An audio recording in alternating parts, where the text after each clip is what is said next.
let's do this, man.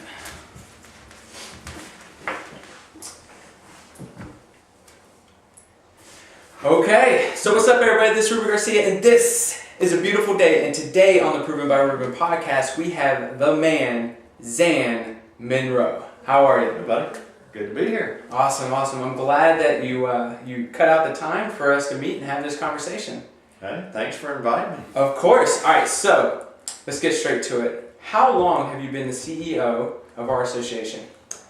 Going on 19 years. Started here in November of 99. So. Wow. What kept you in here that long? 19 years. It's been an interesting challenge all this time. I bet. Association work is an interesting adventure. Okay. And you know my history in real estate. So I was in real estate before. You get into association management and you get to see behind the curtain. Yes. Into the National Association of Realtors, right. The State Association, and all of that keeps it interesting. Yeah, so what would you say is the number one interesting thing that you've seen when you look behind the curtains being in this role? That the National Association of Realtors is not necessarily connected to what you do on the street every day. Okay. They have one agenda, the state has a different agenda, and I have a third agenda because we see you guys every single day. Right, yeah. So it's different at this level than it is at the national. Gotcha. And quite frankly, there's a disconnect. Yeah. So. Yeah, and do you think the disconnect is just the fact that we have boots on the ground here locally and they just don't? Right. So when you guys, and correct me if I'm wrong, do you ask for things because you see that we need it here and it hits certain levels, it never gets to that point? But what's the challenges that you're seeing with that type of bureaucracy? Well, I mean, because we are boots on the ground every day, I mean, right. We see agents, they stream in and out of the building every day. We hear your problems, we know what you're doing, yes. We read the market. Yes. And the market here is dramatically different than it is in Cincinnati or Denver.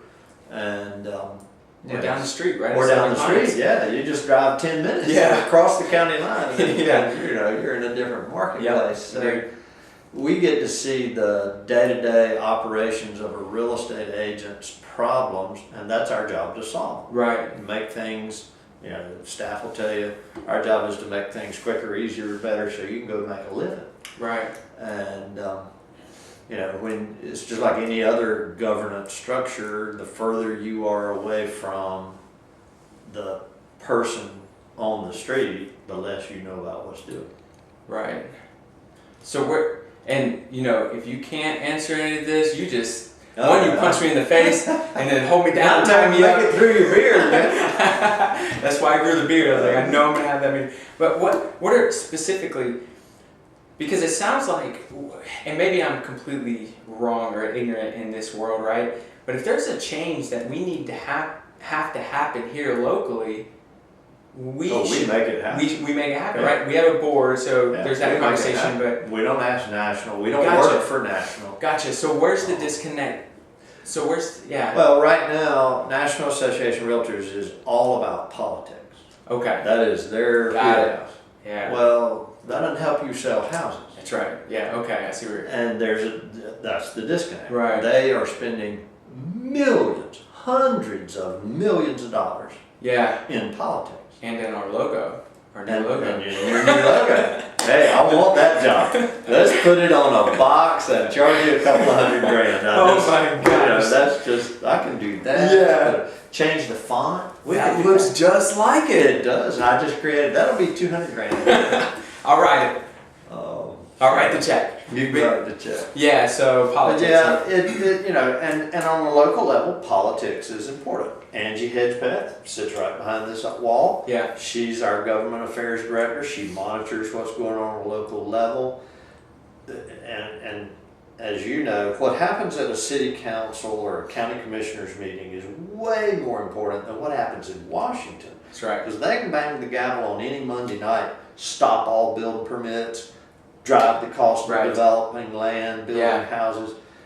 So you got to monitor that. Yeah. But on a day-to-day basis, you're out there going, man, I'm trying to list houses, sell houses, make things happen. Yeah. And that's our job, is to help you make those things. Contracts, MLS, solving the problems. You can't do the research, all the things that you need. You walk in this door, we're going to fix them. Right. But if you're sitting in a building that you've never had agents walk in the door. Yeah. Do they understand that? Is that why they allow that power, or do they not allow that? Nah, it's like every other governance structure. Yeah. Everything wants to centralize. And it's okay. So even my little brain says that there's no way that can't happen, and there's no way that I can run to South Carolina. I can run in a different neighborhood and tell them what they need in their neighborhood, because I don't live in that neighborhood, and they could be right next to my neighborhood. So in my mind, I guess I would think that they know that, understand that, and allow you guys to have a lot more power to change things when needed. Well, I'm a big picture person. You and I have talked about this before. I want to see the whole picture. Yeah. Well, the real estate industry is just like the mortgage industry. It's just like a government. It's just like anything else. Right now, we are in a total mode of pushing everything to a national control center. Mortgage companies, mortgage banking, it's all being regulated from top down. Right. One bank in the South, BB&T, spent 30 years dominating the banking industry because they pushed all decision making to the local level. Right. Makes sense. Makes sense, because the bank manager knows Ruben, walks in the door, I need a car loan, boom. Right. I need this, I need that, because we can make those decisions. Right. But that decision-making paradigm doesn't exist in the United States right now. We all think that someone up there is better at making decisions than we are, so we push it up the hill. Nothing could be further from the truth. I agree. I'll take it even one step further. I'm the CEO of this organization. Yes. There are 5 women that run this place. Yes. The 2 ladies at the front desk who meet the agents every day know a whole lot more about what's going on in the market than I do. Right. Because I'm sitting here in the back office. That's right. They're meeting and greeting you every day. Well, the lockbox doesn't work, or the contract needs to be changed, or they know. So a smart leader goes to the front desk. Yes. Because the person closest to the client knows the most. Yes. Now let's put that in real estate. Mm-hmm. An agent in a company knows a lot more about what's going on in the market than the manager does. Yeah. Because the manager is not on the street with the buyers and sellers. Right. You are. Right. And so the person closest to the point of sale should have the most input about sales systems, what's working, what's not working, shifting in the market.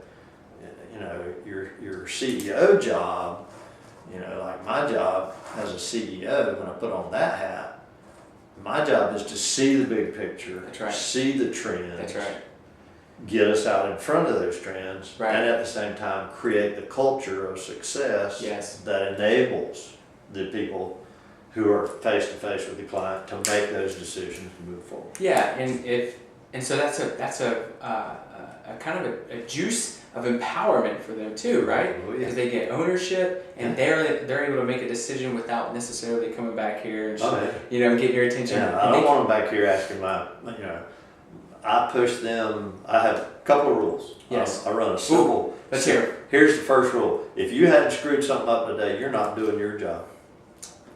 Repeat that. If you're not screwing something up today, you're not doing your job. Which means you're sitting in your little cubby hole going, I'm not going to make any decisions. I want them screwing stuff up. Yeah. Now, as a CEO, you got to have their back. Yeah. If you empower people, you got to support them. Yeah. So I got your back. Go out there and screw up the world. Fix it, change it, rearrange. I don't care. Yeah. But if you're not screwing stuff up, you ain't doing anything. Yeah. Second thing is, as a leader, you've got to empower people to make their own decisions. Yeah. And then you have to support them in that. You got to do that with your kids. Yeah. You got to teach them to think. So what I get is, can we do this? Yeah. Can we do this? Yeah. This, yeah. Yeah. But you start putting the brakes on all that, well, creativity disappears. Yeah. So if you empower your people to take, Samantha, Right. who works up front, told me once, she said, I don't have a job, I have responsibilities.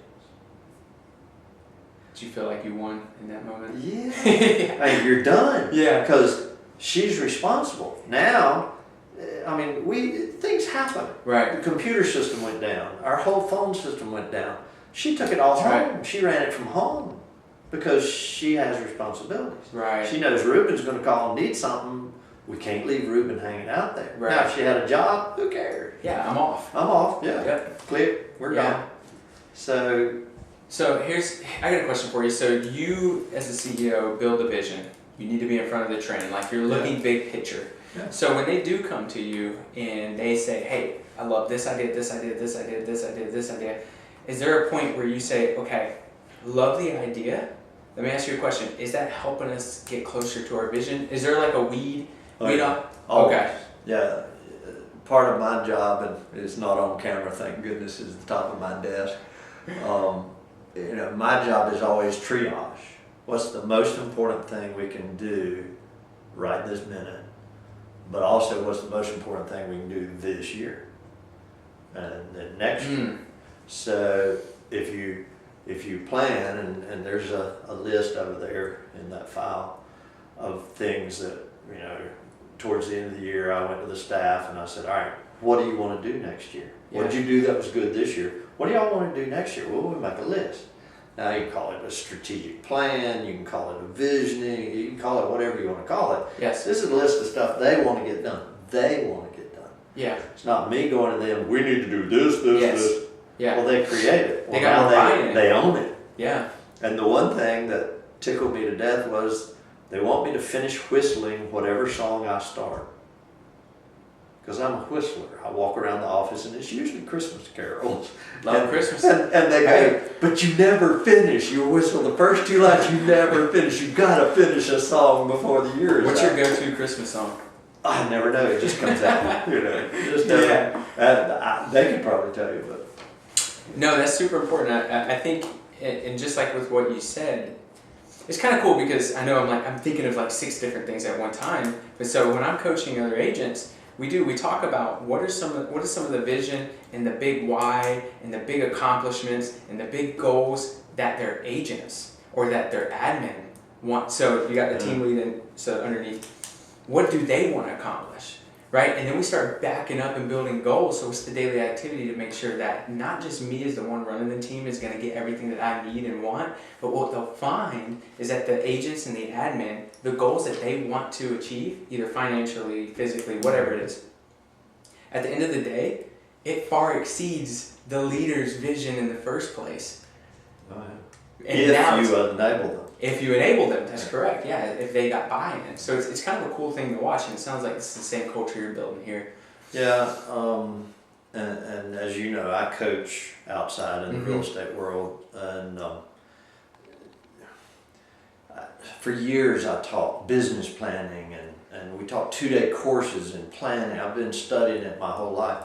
A few years ago, I found the 4 questions you need to plan anything, and that's all you need. You want my 4?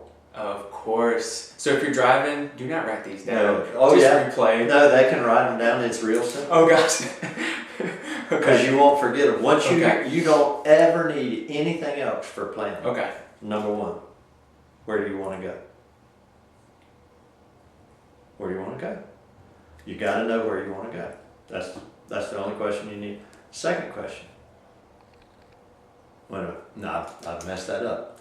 It's okay. First question is, where are you?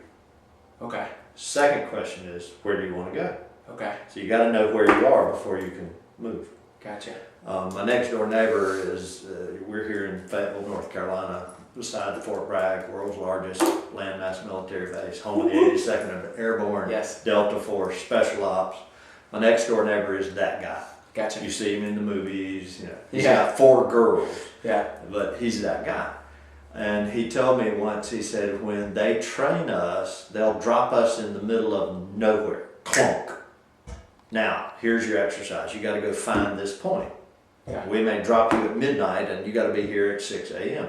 He said, the first thing you got to do is figure out where you are. Mm. Because if you don't know where you are, how the heck will you ever get there? Makes sense. So from an agent standpoint, you got to know your production. You got to know your numbers. How many listings presentations did you do last year? Of those listings, if you did 50 listing presentations, how many did you take? Now you got your listings to sales ratio. Yeah, But right. if you don't know, well, here, for them, the first day you know your numbers, first day you're in control of your business. Yep. Where am I? Clarity. Now where do you want to go? Yeah. Well, that gets real simple. I want to improve this, improve that, improve that. First question is where am I? Second question is where do I want to go? Third question, why? Mm-hmm. That's the key. Yeah. If you don't know why, you'll never make the journey. And if your why isn't big enough, you'll fail before you get there. But if your why is big enough, you got kids? Yes. How old are your kids? 12 and 1 on the way. Who? Yes. You go, dude. 2 girls. 2 girls. Yep. I love it. A man's a man till he has a daughter, and then he becomes this putty in their hand. Mushy thing. Oh yeah, whatever your girls want, you're done. So your why is your girls. Well, your 12-year-old's going to drive soon. Then it's got to be a car. Then it's college. Mm-hmm. Now you have your motivation, Mm-hmm. and motivations change. So if you know where you are and you know where you want to go, and you're crystal clear on your why, and it's big enough, the fourth question is the easiest one in the world. How? Most everybody who's watching or listening already knows how. Right. That's not the problem. The problem is the why. It's never big enough. Right. So, and I have people all the time, I'm looking for my motivation in life. Yeah. So we break down 4 questions. I love those questions, by the way, because I would say 3 of them hit the 4 questions that I think about. So I feel like I'm doing pretty good. You're doing I'm doing pretty good. What's your goal? So where are you going? Why is that important to you? Yeah, that's the biggest. That's the key. And I agree as well. Where are you at now? So I might have those. It's kind of in a different order. It's a little bit of a gut check because they see where they want to be. They see where they desire. They talk about, again, personal and professional, right? Oh, yeah. They see why it's important to them, right? And they usually realize it's way bigger than themselves. It's huge. And when they find out where they're at now, sometimes when people look for motivation, they're not there. They're not even close. And so they sit there like, holy crap, what do I do next? And the fourth is, what's the gap? So what do we need to, which I guess is the how. That's your how. Yeah. What have I got to change to go from here? Yeah. And yeah, cool. And it's never big things. Right. You're turning the Titanic here. Right. All you need is a 1 or 2 degree change in your life over time, and you've redirected your life. That's right. But everybody tries to go on a diet and start exercising on the same day. Yes. Well, now you've reduced your calories and increased your metabolism, and 3 days from now you're gonna crash. Yeah. So, you Yeah. can't do it all at once. Yeah, skip the donut when you see it. Yeah. Yeah. Because if at 3 o'clock in the afternoon every day you get a Coke and a candy bar, Yeah. that's 500 calories. You've calculated this. 500 calories times 6 days a week is 3,000 calories. 7 days a week is 3,500 calories. You know how much it takes to lose a pound? A lot. 3,500 calories. Mm. You want to lose a pound a week? Stop eating the candy bar. You don't have to change it. Yeah. No, and I agree. Just And so just to kind of jump on that boat real quick before I jump right back off, I remember going to Gold's Gym. I remember going to Gold's Gym and I bought a membership because I want to get in shape. I used to weigh like 210, 220 pounds. Yeah. No. So I went in and there had this sign that said 80% of your goal of losing weight is what you eat. Yeah. And they ended up taking it down because people were just changing their diet and not having to work out. Yeah, and I took that in, and it's so true. You change your diet. I know this is like, I'm jumping in like the health boat. Change your diet. Number 1, what are you eating? Yeah. And what are you drinking? Well, but we'll come back to real estate. Yeah. And business, your brain is your only tool of survival. Yeah. So the body that carries your brain has to be healthy. And there's a direct correlation between healthy agents and successful agents. I mean, I feel good already. You're doing good. Plus, you want to be healthy for those girls. That's right. I was telling someone earlier, I was like, I'm going to live till I'm 200 years old. And I know, but thinking big, right? Big why, big vision. But yeah, you have to, the activities you do today, the small steps you take today is what's going to get you that 200-year mark, right? Well, and see, my goal's always been 100, and Thursday this week I'm actually going to Duke University to see, I have a doctor up there. I wonder how many people just turned this podcast off since we're we're Duke in Carolina here. Oh, that's true. Yeah. But he told me, he said, we see people in their 90s and 100s at Duke University Hospital every day. They live alone, they drive they're fully functional. And he told me, he said, your kids will live into their 110s and 120s. Mm-hmm. He said, just the very next generation. How cool is that? 200? Yeah, you're I can see with that beard up on top of the mountain. Yeah. It'd be come and pray with the shaman. You'd be the shaman. You are the shaman. Dan once told me. So you'll live through legacy. 100 years ago. Yeah, while I'm sitting up there. I want to ask, so I want to go back to the why is that important to you? I think, and correct me if I'm wrong, we'll build a why of you did say it will alternate and things will change too. But would you agree that when we build that why and we see what's important to us, because whatever the goal is and why that's important to us, we'll see that it becomes even bigger than that when we start bringing people into our organization, because we become a lot more responsible of the things, the visions, their family. We start encompassing this, what we thought was a big why, our mind stretches because we see other people's big why and we want to make that happen. Oh, yeah, there's something magical about helping other people achieve things. Yeah. You know it. It's inside you. It's that coach that makes you do this sort of stuff. But when you put together an organization of people, it's all about, it comes always back to the culture that you have created, but you have to create that culture. That's right. And enabling other people to succeed. Real estate is an industry filled with miracles. We've seen them. You've seen them. There's an agent here in Fayetteville who was just an agent until her husband was killed suddenly years ago in the military, and she became a monster agent because she had to. Right. And her why dramatically changed. Right. So we have inside of us the capability to do so much more than we ever do until we have to. And once you have to, then you go, well, that was reasonably easy. Right. And it's like, we'll stay on our exercise theme. I'm a runner, I'm a tennis player, athlete, but I ran this morning. And when you get tired, if you think about being tired, it just makes you more tired. That's right. And pretty soon your brain says, well, you got to stop. Yeah. And so you do. And then you walk a little bit. But if you go, well, I can make it that next mailbox. Yeah.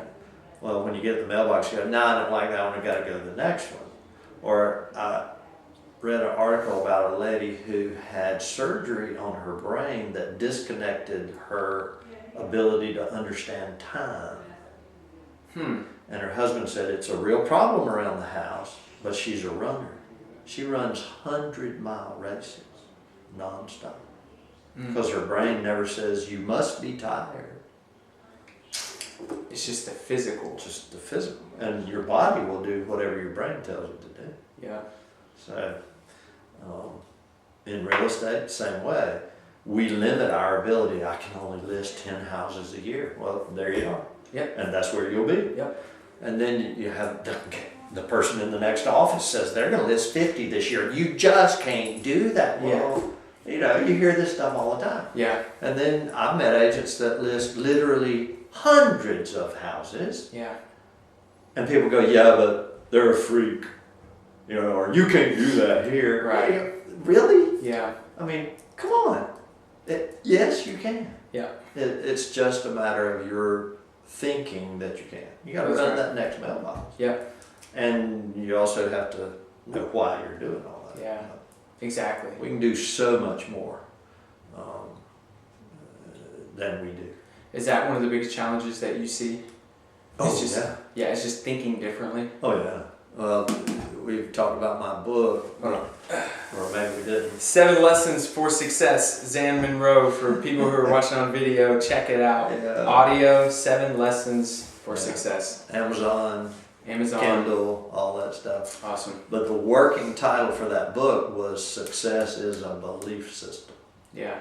Because I've worked like you have in an office with agents. This one is wildly successful. In the very next office is somebody starving to death. Yeah. Same sign, Yeah. same marketing, Yeah. same training, everything's just what makes the difference. Belief. Yeah. Belief. I can go do this. Yeah. I got this. Yeah. Or, oh my God. Yeah. Just Sky's like, falling. and I feel like anyone who's listening to my podcast, you're like, oh Lord, he's gonna say this again. The Think and Grow Rich, Napoleon Hill, right? The first word They're is on that shelf. Yeah. The first word is think. Yeah. You can't grow rich until you think. And I was telling a story. I used to walk around my less than 1,000 square foot home, and my chest poked out, and I would say I'm a millionaire, and I just trumping through my house. But I had to. You have to 100% believe it. You have to. Yeah. Who is the comedic actor? Carrie. Carrie's his last name. Jim Carrey. Yes. He carried a check with him for he had written himself a check for $3 million or $5 million or something like that, and he carried it for years and years. Life-changing check. And he got his first big acting job, and it was exactly what was on the check. It's what he got paid to do that movie or whatever. And you just go, the universe is too complex to be random. That's how this thing is working. Yeah. And I always tell people, but you got to be going somewhere. Yeah. You can't sit on your couch and eat frozen pizza and expect the universe to bring you. And so you got to be going from A to B. Yeah. Now here's what the magical happens. On the trip from A to B, something else always happens. Yeah. And it's not what you expected. Yeah. But it's good. So get on the path. And that's back to why you plan and why you have goals. Yeah. You got to be going somewhere. And the universe says, oh, well, if you're going somewhere, would you like something better? Here you go. Yeah. Now you got to be paying attention because you'll walk right on by it. Yeah. This is better. Yeah. But that's how the universe works. Do you find that on those doors that open up on your way to B is confronted with a man that is standing in front with the arms crossed that say uncomfortable? Oh, absolutely. Yeah. Oh, I like that. Yeah. I'm going to have to steal that one. You can take it. I was talking to an agent today, and yeah. she said that she was scared. You know who I'm talking to. She said, we're talking about brand building a little bit differently, and there was a way that she could do it. And she said, honestly, the thing that's holding me back is I'm scared. And I said, great. That's it. That means you're on the right path. You're on the right path. Oh, yeah. And I got stoked because that showed me that, listen, as soon as you break past this small little ceiling of uncomfortability, you're going to be in a better place. And not only that, after that, you're going to look for times that are uncomfortable because now you know and understand that this is the path to my success. Picasso, the artist, said, I'm always doing things that I don't know how to do. It's how I get to do them. Yeah.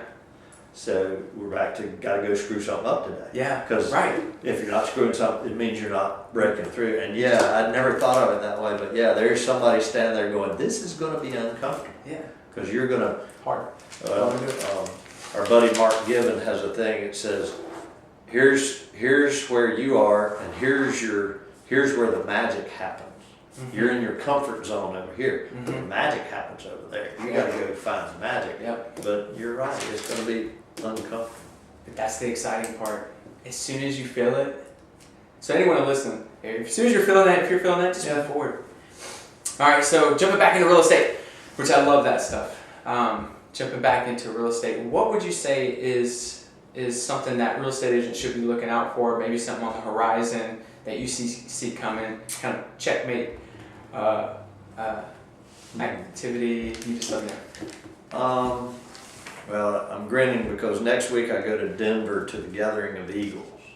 The Gathering of Eagles is Steve Murray at Real Trends is doing his event, and it's hands down one of the best events in the industry. And I'll know more next week, so we can do this again. Cool. But I like to see the big picture in real estate. There's a few things going on right now that are huge game changers. The first is inventory. Okay. We are running out of housing, period. We're going to possibly reach a point in the not too distant future, and I'm saying 5 to 10 years, there won't be housing for you to buy because somebody's already in it. Right. We already have that in parts of Canada. I have some clients up there. You can't sell your house until you've bought one. And they can't sell you that house till they've bought one. Whoa. And they can't sell that house till they've bought one. Right. There's no apartments. There's no rentals. There's nothing available. So you're going to get, and here's why. For the last 30 years, local governments all over the country have regulated one industry, housing. You can't build a house without asking permission. You can't develop a neighborhood. Right. So in Colorado, it takes 7 years to go from dirt to housing. Here, it takes 2 years. Oh, I didn't know that. Oh, yeah. Wow. The regulations have stopped building. Whoa. And the long story is the housing industry was decimated when the financial markets collapsed. You wiped out half of the builders in the United States. Yeah.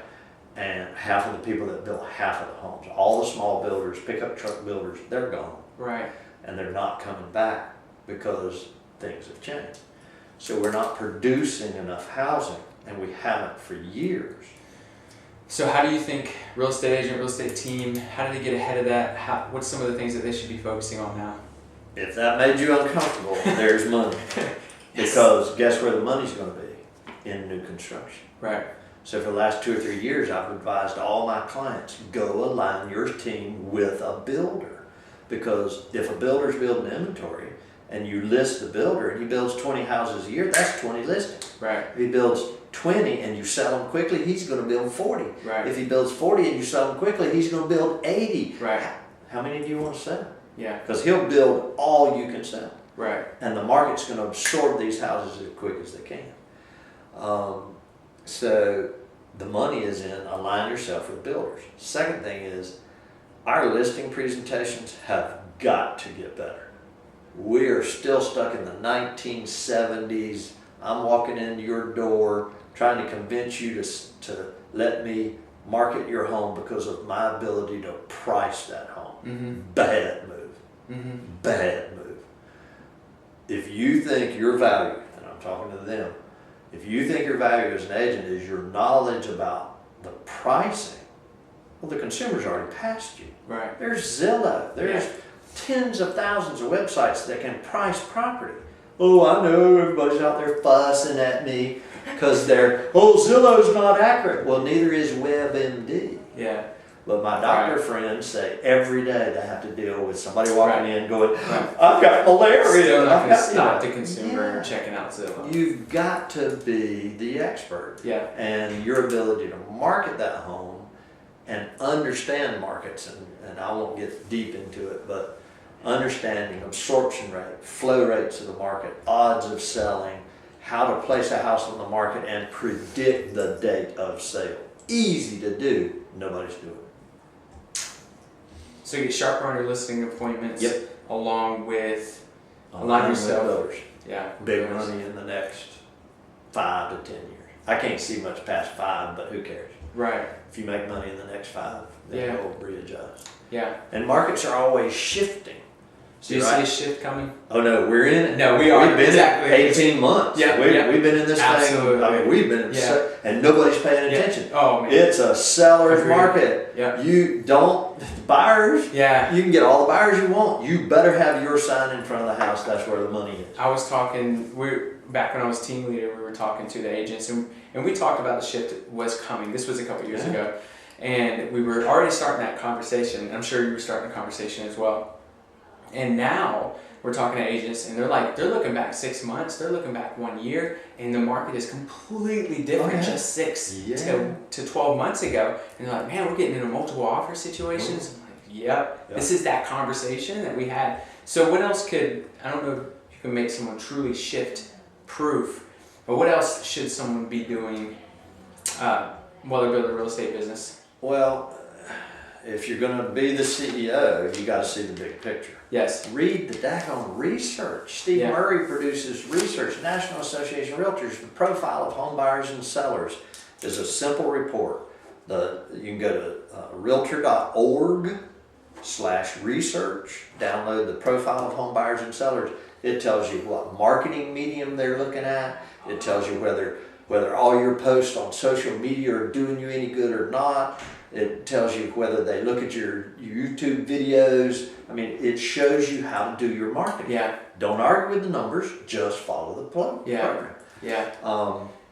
And bottom line, for everybody, this is still a relationship business. Oh, God, I was going to go there. Great. They want to know you personally. Yep. 75% of the buyers and sellers find their agent on a personal relationship level. It's the most expensive item they'll ever buy. They're not going to go find some random stranger. Yeah. It's just not one. You're your greatest asset. Oh, yeah. Now, you can do all that internet lead capture you want. Great. That's icing on the cake, but it better not be your cake.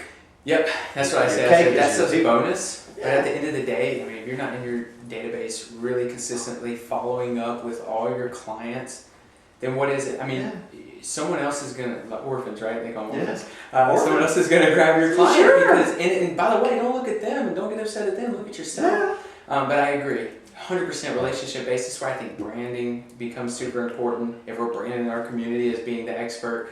No, I agree. 100%. That's where I was going to go, but you beat me. That's why you're the CEO. Cool. Awesome. So what's a good... besides the shift proof, what would you tell someone who's been in the business for a good amount of time? They would say that they are an expert. What do you think that they're missing that they need to capitalize on? We get set in our ways. This is the way I've always done it because this has always worked. And I was coaching a lot of companies in the build-up between 2000 and 2005. Agents became geniuses. I mean, they were making big money. All they had to do was show up. Market was great. Market was great. I even hired a young man. He had made $15,000 selling insurance the year before I hired him. He made $30,000 the first year, $70,000 the second year, $140,000. He was a genius. He quit real estate after 3 years. Because he said, I'm a genius, I'll go do something else. The market shift, you got to shift with it. Mm-hmm. So if right now it's all about getting the listings, marketing to get the listings, and then positioning those listings so they sell rapidly. In 07, 08, when the markets collapsed, it was all about getting the buyer. Because there were a bazillion listings, but no buyers. So the buyers were where the source of money was. Well, I had lots of agents who built up their business in the good times, and when it crashed, they just collapsed emotionally, financially. They didn't retool. They didn't change a bit. They just said, well, I've always done it. Well, what's worked in the past does not mean it'll work in the future. So always be watching. It's like my speaking business. I'm in the middle of completely changing. Right. Because the market shifted away from what's been successful for the last few years. Right. Time for something else. So not staying stagnant. Dude, can't do it. I was talking to, actually we went to a pretty cool mastermind Monday down in Hilton Head. Yeah, there's a guy who was running it, his name's Bill Middleton. Shout out Bill Middleton. I love the guy. He owns his own coaching organization as well. And he said that this is an awesome, he said, would you agree, all great coaches lead with a question, right? And he said, would you agree that talent will make it work in the good and bad times no matter what? Talent. If you find talent, bring them into your organization. Will they find a way? Oh, yeah. Right. Yeah. He said, if their mindset is right. Right, sure. Right, exactly. So he said one of the things I would love for you guys to start focusing on as well is finding more talent to bring into your organization before this shift. And this is probably something always be looking for, and we are. but now more than ever, because you're going to see a huge deflux, is that the right word, of agents? Deflush of agents who leave the business, right? Because the shift's just going to hurt them. They're not going to know what to do. They're no longer geniuses. Bring as much talent as possible. You'll take up more market share than you ever thought, because listen, they're going, not only through your training, but just who they are, their mindset. They're going to make it work no matter what. Well, and if you're building teams, think about it this way. You hire attitude, you teach skill. Right. The best agents I've ever seen weren't real estate agents until they got a license and came to the business, but they had the right attitude, the right mindset. And so you teach them the skills, or they'll find it on their own. Right, exactly. And one of the frustrating things for me is being a coach and a teacher and speaker and author. People don't go for education. Oh, I have my license, that's all I need. They don't continue to learn. They just stop.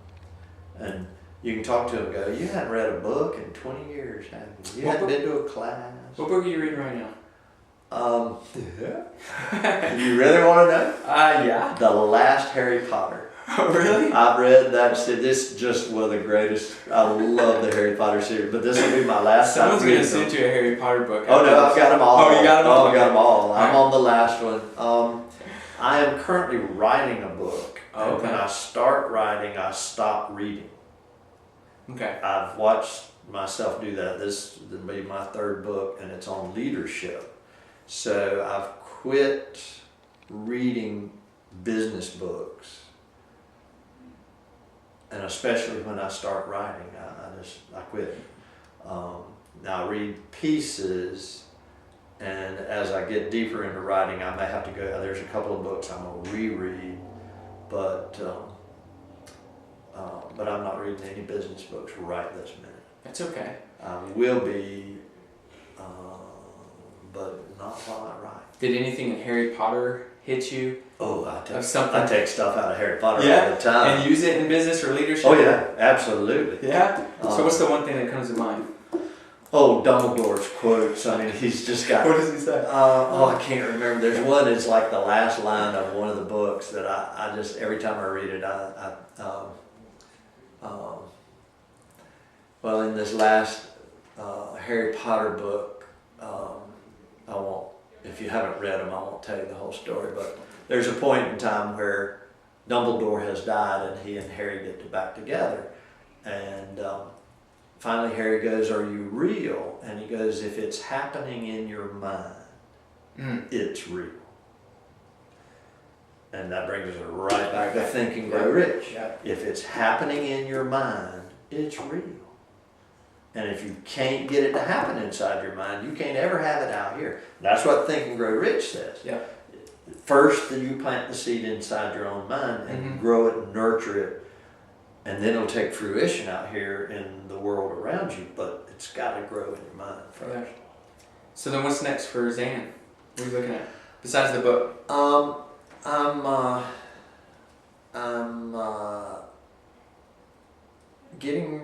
I'm working on this book, and I want to do more keynotes that are outside the real estate industry. This week I spoke to the Cape Fear Valley Medical Center nurses, and this is Nurses Week, and they asked me to come in and do their opening keynote. And when you stand in a room like that and the person introducing you says, welcome to Nurses Week, and if you've ever known someone that saves a life, they're called a hero. But if you know someone that's saved hundreds of lives, they're called a nurse. And I thought, I want to be part of organizations like that. So I really want to focus in the next year or two on keynote presentations around the country outside real estate. I've done about everything you can do in real estate. I've spoken at every conference, except for Kelly. Keller, did you hear that? Y'all are slipping. Y'all are slipping. Well, y'all stay internal. I have some good buddies at Keller, but other than I've done about everything in real estate, and it's time to do some keynotes and push outside the real estate world. Yeah. So I'm gonna hit you with that. Is So why is that important to you? Well, I don't know if you remember my goal of inspiring 1 million people by 2010. Well, my current goal is 10 million people. I didn't realize that 10 was so damn big. So my goal is by 2020, and I think we're at about a 4 million, 5 million mark right now. If I push outside the real estate world, I think I can make that mark. So my job is to inspire and educate 20 million or 10 million people by 2020. You got this. Let me know what I can do to help you get there. No, I think you're doing it. Hey, we get to chant everybody on your podcast. That's right. That's 1, right. 2, 3, 4. And this whole thing is run coming by numbers, close. right? So we got to That's look at the right. numbers. It's coming close. All right, so I'm going to ask you a few questions, okay? All right. What do you believe separates excellent from average? Focus. The ability to laser beam focus. I don't think it's intelligence. I don't think it's skill. I think it's somebody's ability to focus on what they are after and not get distracted. Okay. Part of that focus is going to be you have to understand your why, where you're going, but as soon as you find it, just laser focus. My son has a hunting dog, a German short-haired pointer, and that is the most intense animal I have ever seen. Of course, my son is the same way. Right. But if you get a ball or a bone that she's wanting to retrieve and you hold it, that dog has just laser beam focus, and you can move it. Yeah. The world could end. That dog's not going to lose focus. Yeah. So I've met agents and people in business all my life, and you can just see it in their eyes. I see it in yours all the time. Ooh. They get focused, Yeah. and it's, well, get out of the way because I'm going that way. Yep. Don't lose focus. There's nothing that can break you from reaching anything if you got that focus on it, no matter what gets in your way. Because whatever gets in your way, your focus is beyond that. Right. You'll run right through it. Yeah, it doesn't really matter. I agree. Do you have a favorite failure that you believe has set you up for success? One? Just one failure? Yeah. I have failed. The favorite. My entire life I have failed. Good. Yes. More a success for me. I have been a tennis player since I was 6 years old. And grew up in the country. Thought everybody played tennis. Got to high school, discovered I was pretty good. And so when I went to NC State, I thought, well, I will go play tennis for them. And they had auditions or tryouts. And there were 90 people trying to make the tennis team, and they had 2 spots open. Whoa. That's what I said. So we go out and you hit, and at the end of the day, they send 15 home and 15 home, 15 home. And after the first week, I was still standing. So the coach, J.W. Eisenhower, said, all right, you go play doubles with these 3 guys who were on the team last year. He spread out the people that were left. And he went up on a hill above us to watch. Here comes my failure. We played doubles. It came my turn to serve. I tossed the ball up. I strike the ball. And at the same time, my right foot lodged behind my left foot, and I fell face first into the court. Boom! Bloodied up both my knees, elbows.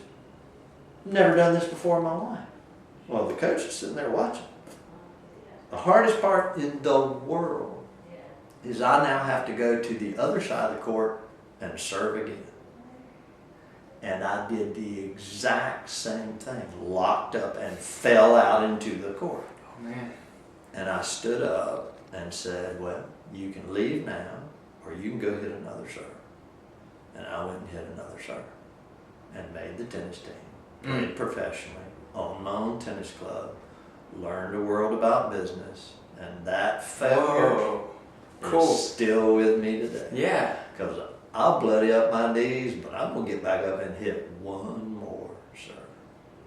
Wow. Shows you what's on the other side. Yeah. Because you can't screw it up any worse than Yeah. that. Twice. Go screw up something twice today, man. That's awesome. It's cool that's the thing that kind of brought you closer to business then, right? Because you said you opened up your own tennis Well, I started my first business at 16, and I started my first corporation at 21. And that corporation was Cloverfield Tennis and Swim Club Incorporated, and it was a Olympic pool, clubhouses, tennis courts, and out across the Cape Fear River. So ran it, learned it, failed miserably for 10 years, set the tone for the rest of my life. That's a cool story. That's the type of stuff that I love to get out of people I talk with. You know, I mean, just to kind of bring it back down to earth, normal human being. One of the factors that separates me from you at this moment is that I just didn't give up. And I love to hear those cool stories that set you up to where you're at now. And that sounds like almost the beginning. So. A piece in my new book is Elvis Presley wasn't always Elvis. Right. He was a guy that played guitar and traveled around in his car and tried to sell records for years before he ever became Elvis. It's that iceberg effect, right? You see the success, that little bit of ice, and they don't see everything underneath. Yeah, you're an overnight success after 10 years. Oh, yeah. Right, exactly. All right. What have you gotten better to saying no to? I'm real good, and I've always been good at saying no to things that aren't in my wheelhouse. I think losing your focus on your important things is crucial, and I triage daily on little things as well as commitments. The call I was on when you were here was a 3-month commitment, 3 times a week, and as soon as she said that, I went, nope, because I'm not committing to that. Right. Boards of directors, that sort of stuff, it's not my wheelhouse, I don't do it. Now, if you've got a project that has a start and a stop date, like the Parade of Homes, and I can start it here and end it there, great. But sucking me into a 3-year commitment on your board of directors to help you, no, it's not my deal. Right. So saying no will make you more money than saying yes. That's right. That's why I ask about what is your favorite no, or what have you gotten better at saying no to. But it's good because keep your laser focus because how many people do we have in our MLS? How many agents? 1,700. 1,700. So with that laser focus, something bigger than you, it's helping out the 1,700 agents who are, and then the managers and everything else. Yeah. Awesome. Okay. So, all right. So I'm going to ask one more question because I know you have to go. No, 2 more because one you asked the question. So here's one of the last ones. Purchases of less than $100 that have most improved your life. Fitbit. Purchases of less than $100. We're not talking about good bottles of wine. No. All right. Purchases of less than $100 that have books. Oh my God, books. For $20. I mean, like that. You got a shelf full of books over there. Books I'm a reader. Always have been. Books will change your life. And for $20. And I'll just launch for a minute. I got time for you to. Okay. The problem that we're seeing today is we're raising a generation of people who don't read deeply into a topic. They think a tweet means something. It's a sentence. It's not connected to other things. When you read a book, the author had to put together an entire thought process that'll take you from here to there. Even the Harry Potter books, even a good novel, that's what we're on a journey. So a great business book makes you understand everything you need to go from here to there. And we don't read deeply anymore. We don't let me rephrase, we don't take the time to read. We want to skim something online and move on. And that just, I'm sorry, that's a different way to think. Books for under $100, for under $25. Yeah. Buy a business book that day and read the daggone thing. Yeah, you're not the only one who chooses that.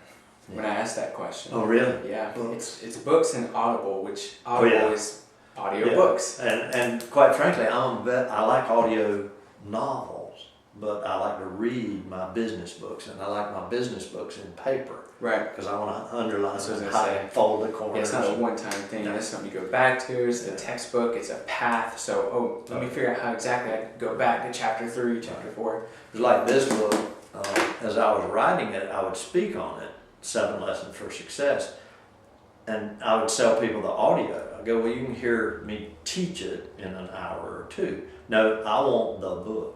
Right. They kept saying, no, I want to wait for the book because you can underline it and highlight it and that sort of stuff. That's right. I have that. Yep. All right, so what is a question that you have for everyone listening? And that way, guys, you write a comment or you get up with Zan. But what's the question? Oh, I'll you have get for their everyone listening? feedback. Yes. Oh, so I could survey your audience and find out what they think.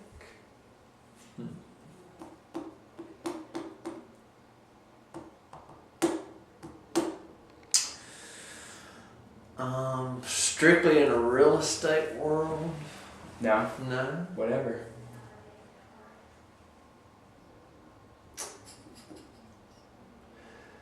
I think I got too many things rolling around in my head. You should have warned me on this one. So everyone listen, I don't warn anyone on the questions. No, I just show up. He just showed up in my office today and he's like, we're going to talk. I was like, you didn't give me any guidance. You didn't tell me where we're going. And then I said video and you're like, video. Video? Did I dress? Do I look good on the video? Yeah. Actually, I got to shoot some video after you do. One question I would ask your audience. If you could have access to Ruben or me and get to ask us one question that we could answer that would change your business or life forever, what would that question be? So I'm going to ask you questions by asking them a question. First, If you had us, if they could pop right into this office right. and sit down with you or I for the next 30 minutes, and we could answer one question for them, what would it be? Because coaching, I know you're built this way, coaches want to see other people succeed. And as a coach, I'm not always sure I'm answering the questions that they would ask if they could. So Right. that would be my question. If you could ask Ruben or I one question, what would that question be? And if they'll send me the question, I'll do my best to answer. Where can they reach you at? Zan@zanmonroe.com is email. P.O. Box 58241 in Fayetteville, North Carolina, 28305, or they can call me, 910-624-7100. Brave man. That's the number. And you guys know how to 7100. reach me. That's awesome. No, I'm so intrigued by that, to hear what they have to say or what question they'll ask. Because I guarantee there's a way, even if we don't have the value that they're in search for, we'll have a resource Oh yeah. to get them to it. So, man, I feel like I'm gonna go down a rabbit hole on this one. Oh, Guys, send them, because I'm I guess like you said, we're wired that way. I want to know how to impact your life and how best to know how to impact it. If I guess the best way is to you let me know. Yeah. What's the question you would ask me or you? Yeah. Great. Well, I've learned that by, like, I was a tennis pro for years, tennis coach, and training athletes. Lots of times as a coach you think this athlete needs to know this, when in fact their brain is saying, Right. but I really don't understand that. Yeah. And for your future podcast, those questions will give you topics that you need to be covering. So now you got to go find people that can help you cover them. And don't be surprised if it fools both of us, because it's never the big stuff that stumbles people. It's always something small. So don't hesitate with your question or think it's dumb, because if you don't know it, there's a bazillion people out there who also don't know Awesome. Well, thank you so much, Zan, for showing up. My And pleasure. I hope that everyone got some value. I trust that everyone got some value out of this. I really appreciate it, Zan. Okay. Always a pleasure, Ruben. Thanks, and it's brother. proven by Ruben. Woo! I like it. Had to add that. I love it. Awesome. Awesome, man. Good stuff. Yes. Oh, I'm wrapped in my cord. Oh, no. All right, let me hit this. I'm trying to keep up with you on my socks. Oh, I got let's my- get them. my This is the German- bonus. German short hair socks. Oh man, this tripod.